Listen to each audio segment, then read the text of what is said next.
Dans un instant, c'est le match des idées. Il va opposer Dominique Volton à Timothée Gagé. On va quand même parler un petit peu de football. Le contexte s'y prête. Mais on va s'interroger sur les relations entre foot et diplomatie, ou plutôt entre foot et président, ou comment les dirigeants utilisent le foot comme un outil de communication politique. On en parle avec nos spécialistes juste après ce petit rappel historique d'Héloïse Grégoire. Et but! Et troisième but d'Emmanuel Petit qui marque à la dernière minute. Cette image de Jacques Chirac levant les bras restera gravée dans l'histoire du football français. Ferveur populaire, sport parmi les sports, quoi de plus politique que le football? Chaque président le sait bien, une Coupe du Monde peut changer sa popularité. Il a traversé le terrain en chaussures de ville pour aller saluer Didier Deschamps, le capitaine, puis Aimé Jacquet et ses joueurs. Phrases amicales avant le dîner. 98, Jacques Chirac voit sa cote doubler après la victoire des Bleus face au Brésil. 12 ans plus tard, l'histoire ne joue pas en faveur de Nicolas Sarkozy. Coupe du Monde de 2010 en Afrique du Sud, véritable fiasco. Terminé, la France Black Blamber, le ballon rond réveille aussi les maux de notre société. Scandale de mœurs, main de Thierry Henry, polémique de Nicolas Anelka, l'équipe de France est mal aimée et la sphère politique s'en mêle. Je ne peux que constater, comme vous, gère Jean-François Lamour, le désastre, avec une équipe de France où des caïds immatures commandent à des gamins apeurés. Sous François Hollande en 2016, la France se qualifie en finale de l'Euro contre le Portugal. Les Bleus perdent, mais le chef de l'État enregistre 5 points d'approbation dans les sondages. Ce soir, c'est au tour d'Emmanuel Macron d'occuper le terrain. Les Bleus ont reconquis le cœur des Français. Ce n'est pas encore le cas du chef de l'État, en baisse dans les sondages.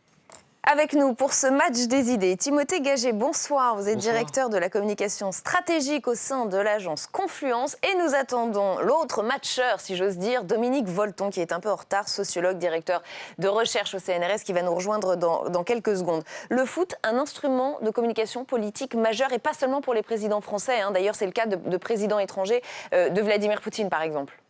Alors là où Poutine est très fort, c'est qu'il apparaît peu. On aurait pu croire que justement, en organisant la Coupe du Monde dans son pays, il aurait été présent à tous les matchs, il aurait fait le lien entre les différents chefs d'État qui se déplacent, les différentes équipes. Et au fond, il apparaît peu, et c'est sans doute un message diplomatique très fort. C'est-à-dire qu'il dit « Je n'ai pas besoin d'être là, je suis un pays normal, avec une compétition sportive internationale qui se déroule normalement », parce que ce que tout le monde souligne, c'est que la Coupe du Monde en Russie est extrêmement bien organisée. Et donc finalement, son absence, c'est ça le véritable soft power, c'est de montrer que finalement la Russie devient normale.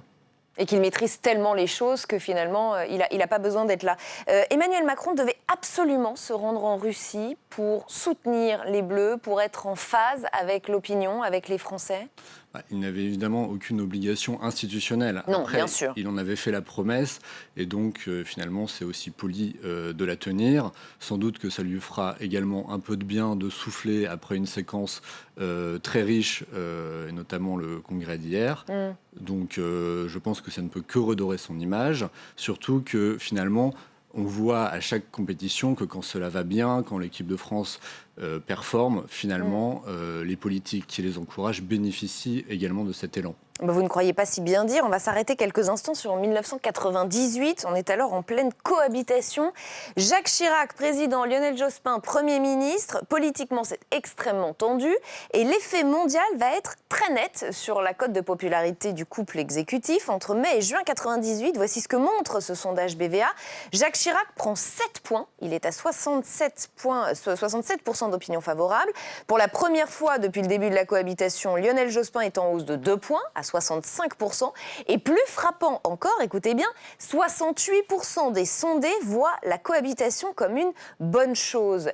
C'est indéniable, le foot fait monter la cote de popularité des dirigeants. Le foot quand l'équipe de France gagne, parce que après le fiasco de l'Afrique du Sud, on se souvient bien que tout le monde avait le moral dans les chaussettes, et l'image qu'avait donnée l'équipe de France finalement de jeunes milliardaires tête à claque qui se mettaient en grève. On se souvient des images de Raymond Domenech, le sélectionneur, devant lire un communiqué au pied du bus de l'équipe titrant qui s'était fait insulter par Anelka. Ça, c'était vraiment la cata au niveau du sport, et c'était la cata au niveau cohésion du pays. Évidemment, tout le monde rêve de l'été merveilleux 98, de la France Black Blamber, et là, quand cette équipe métissée avec des jeunes finalement qui, eux, ont eu le goût de l'effort pour arriver jusqu'à leur destin, arriver jusqu'à l'équipe de France et gagnent, alors là, évidemment, les politiques aiment s'inscrire dans cette lignée et en bénéficier. Oui, foot et politique font pas forcément bon ménage et ne réussissent pas à chaque fois en termes de communication. Effectivement, pendant ce mondial, Jean-Luc Mélenchon en a peut-être fait les frais. Il s'est fendu d'un tweet quelque peu hasardeux après la défaite de l'Allemagne face à la Corée du Sud. Je vais vous relire ce tweet qui a fait polémique. Expression allemande, Schadenfreude, traduction, joie à propos du malheur des autres. Comment ai-je pu vivre sans le foot? Merci l'OM. On peut aussi se casser les dents en essayant d'utiliser le football comme outil de communication. Évidemment, on se souvient aussi de quelques tweets assez nauséabonds sur du FN sur la composition de l'équipe de France. C'est sûr qu'il ne faut pas non plus surpolitiser le foot, surintellectualiser le foot. Ça reste un sport, certes le sport sans doute le plus pratiqué par la planète, un sport aimé par tous, mais il y a aussi des limites à vouloir commenter. Enfin, je pense qu'on n'attend pas les politiques ni sur le commentaire de l'équipe de France et des performances des autres équipes, ni même sur une quelconque récupération. Sauf qu'ils sont plus proches de nous quand même quand ils aiment bien le football. Ah, évidemment. Et quand ils se prononcent pour une équipe. On va passer à ce deuxième thème de match, retour sur l'intervention d'Emmanuel Macron hier devant le Congrès de Versailles. On a tous été frappés par le début du discours qui marquait une forme d'humilité, jamais vraiment exprimée ainsi en tout cas par le chef de l'État. Habile stratégie de communication ou pas, vous allez me répondre, mais on va d'abord écouter le chef de l'État. J'ai dit humble mais résolu. Et je veux vous faire une confidence. Il y a une chose que tout président de la République sait. Il sait qu'il ne peut pas tout, il sait qu'il ne réussira pas tout. Et je vous le confirme, je sais que je ne peux pas tout, je sais que je ne réussis pas tout. Mais mon devoir est de ne jamais m'y résoudre et de mener inlassablement ce combat. Et Dominique Volton nous a rejoint sur ce plateau, je le rappelle, sociologue et directeur de recherche au CNRS. Merci d'avoir couru pour arriver à ce plateau. Parce que Paris est bloqué pour un match qui est dans 1 heure en Russie. Voilà. Alors, c'est la folie du foot. On est déjà passé au deuxième thème de ce match. On revient sur ce discours d'Emmanuel Macron hier devant le Congrès, avec ce début, je le disais, qui a marqué une vraie forme d'humilité de la part du chef de l'État. Je sais que je ne réussis pas tout. C'est malin d'avoir commencé ce discours. Non, vous avez l'air de souffler. Oui, écoutez, c'est normal qu'un homme politique dise ça, c'est normal qu'un président dise ça. Tout le monde sait très bien qu'un président... Non, bon, il a voulu le dire, il l'a dit, pourquoi pas. Presque un mea culpa, c'est pas si évident que ça. Mea culpa, c'est un mot extrêmement fort. Non, il dit simplement une chose évidente. Comme on le reproche de se faire trop, d'aller trop vite, de tout annoncer, etc. Il se dit, j'ai quand même intérêt à dire, c'est pas de la com, c'est du bon sens, j'ai intérêt à dire quand même que je ne réussirai pas tout. Alors évidemment, ça peut surprendre parce que comme il donne l'impression d'être toujours sûr de lui, de savoir où il va et qu'il fera tout et qu'on ne pourra pas l'empêcher, qu'on ne pourra pas freiner, enfin... Oui, mais en disant ça, j'ai même une usure moi-même de cette espèce de folie de la vitesse. J'ai envie de dire, vous ne réussirez pas tout parce que par définition, un mandat, c'est 5 ans et que vous ne changez pas une société ni un monde en 5 ans et qu'on peut faire des choses et pas tout. Bon, c'est du bon sens de le dire, voilà. C'est pas de la com, c'est du bon sens. Timothée Gagé, vous êtes d'accord? Le communicant que vous êtes est d'accord? Commencez par cette phrase si humble. C'est, alors, je dirais 70% de lucidité, 30% de fausse modestie, puisque certes, il dit qu'il ne réussira pas tout, mais en même temps, ça aurait été un peu prétentieux de dire qu'il allait réussir. Mais après, l'heure et demie qui suit, c'est quand même pour vanter son bilan, dérouler tout ce qui a été déjà réalisé et tracer la feuille de route qui suit. Donc finalement, cet exercice, je pense, était peut-être pour rassurer...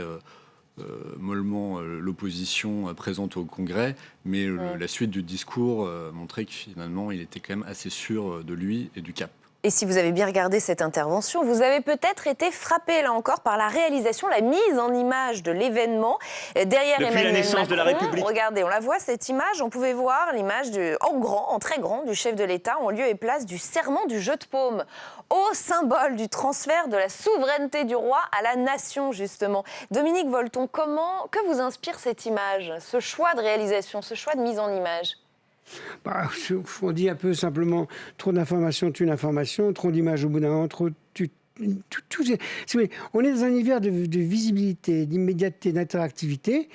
Et du coup, on s'en sort en disant partout qu'il y a de la com, ce qui est idiot, parce que tout n'est pas com, sinon ça ne va plus de politique. Donc, faut arrêter de dire que tout est com. Par contre, c'est vrai que là, je ne suis pas sûr que c'était indispensable de le mettre encore plus à l'image, surtout que c'est un président qui est déjà hyper médiatisé. Mais si vous voulez, la politique aujourd'hui, il y a un paradoxe. Le monde est dangereux. On ne sait pas comment le faire bouger. On ne sait pas comment le stabiliser. Les hommes politiques sont sur un volcan. Et il y a une espèce de contradiction entre ce danger du monde d'aujourd'hui et cette folie de l'hyper-maîtrise illusoire de l'histoire par des discours, par des actes, par des annonces. J'ai envie de dire, écoutez... Par des images. Par des images. La politique, c'est dangereux, c'est difficile. Les hommes politiques sont les seuls à assumer les risques de guerre, c'est important. Et je ne vois pas pourquoi ils passent leur temps à être dans la transparence, dans l'interactivité, dans les annonces, etc. Il y a quelque chose qui ne va pas. Parce que c'est pas en bourrant, en faisant encore plus de visibilité et d'interactivité que ça rassurera les gens, vous et moi, qui savent très bien que le monde est dangereux. Donc il y a un problème d'équilibre qui a été rompu il y a une vingtaine d'années, accentué par les réseaux, accentué par l'hyper-concurrence des métiers entre eux, qui ne va pas. La politique, il perd son âme. Donc il faudrait qu'elle ralentisse, qu'elle sorte de l'hyper-médiatisation, que les journalistes arrêtent de tout le temps être en train de commenter, que les communicants arrêtent de dire que c'est de la com, c'est de la com, c'est de la com. Mais oui, qu'on en revienne un peu au fondement de la politique. C'est de la tragédie, la politique. C'est la paix et la guerre. C'est la chose la plus grave du monde. Et je crois que j'adore la communication, j'y consacre ma vie comme chercheur, mais de grâce, arrêtons de dire que tout est com. Et finalement, il n'y a pas un communicant, il n'y a pas un journaliste, il n'y a pas un politique qui n'arrête pas 10 fois par jour de dire c'est de la com, c'est de la com. Et si c'est de la com, c'est ridicule. De toute façon, la com, c'est pas parce que vous voulez manipuler l'autre que l'autre sera manipulé. Dans la bêtise de ce mot com, il y a l'idée que celui qui va vouloir manipuler va réussir.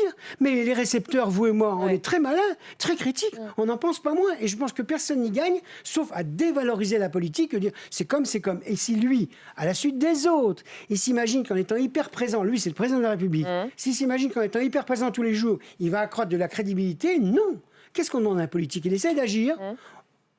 Qu'il ne soit pas tous les matins en train d'expliquer ce qu'il fait, pourquoi, et puis on verra après. Timothée Gagé.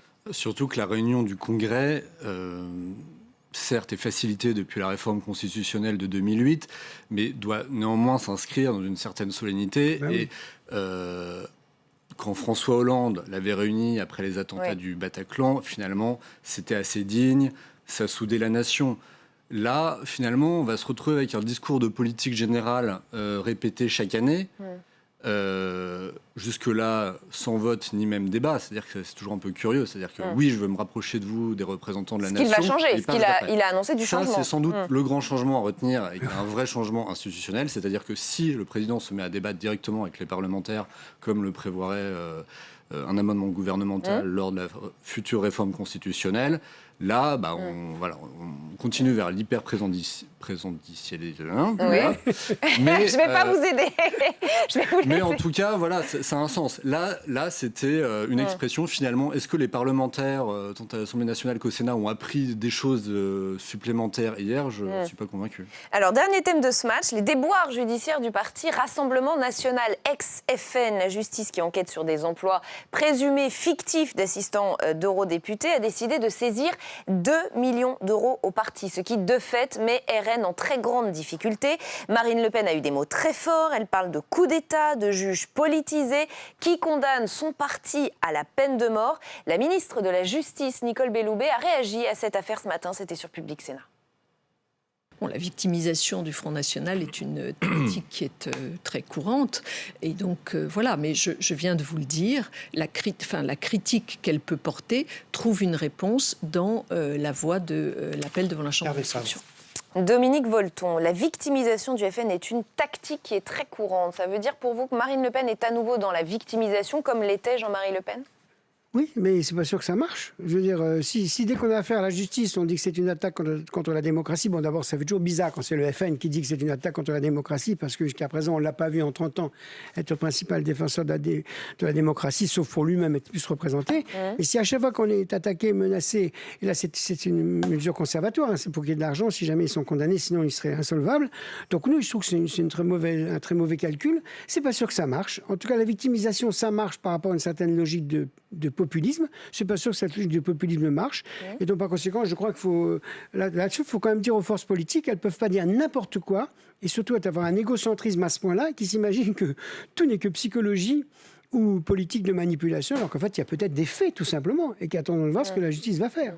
Timothée Gagé. Surtout que si les faits sont avérés, ce serait tout de même assez cocasse, c'est-à-dire que le FN vomit sur l'Union européenne depuis 10 ans et se finance exclusivement grâce à l'Union européenne, puisque visiblement... Ça, c'est vrai. C'est très important comme contradiction. Les faits reprochés, c'est tout de même de faire financer les gardes du corps, les secrétaires particuliers de Jean-Marie Le Pen, de Marine Le Pen, par des postes d'assistants parlementaires, de parlementaires européens. Donc c'est bon. Vous me direz, c'est un classique du financement des partis. Ça a été le RPR à une époque.